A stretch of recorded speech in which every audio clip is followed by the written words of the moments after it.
বাবা অফিসে যাচ্ছ, এই টিফিনটা নিয়ে যাও। আমার দরকার নেই তোমার টিফিন, তোমার টিফিন তুমি তোমার কাছেই রাখো। আমার ঘরের খাবার একদমই ভালো লাগে না, আমার লেট হয়ে যাচ্ছে, আমি গেলাম। আরে বাবা আমার কথা তো শোনো। আমি শুনবো না।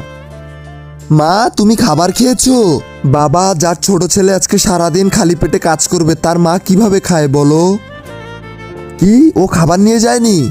আমার তো অনেক খিদা লেগেছে, আর এখানে তো আশেপাশে কোনো দোকানও নেই। এবার আমি কি করব?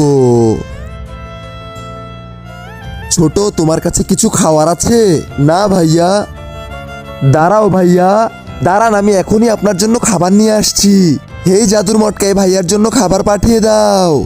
আরে ওয়াও, এটা তুমি কিভাবে করলে? এইসব তো আলাদিন করে দিয়েছে। চলো এই মটকা আমি কাউকে দিয়ে দেই। হেই জাদুর মটকা, যে আমার ভিডিওতে একটি লাইক করবে, একটি কমেন্ট করবে, আমার চ্যানেলটি সাবস্ক্রাইব করবে, তুমি তার কাছে চলে যাও।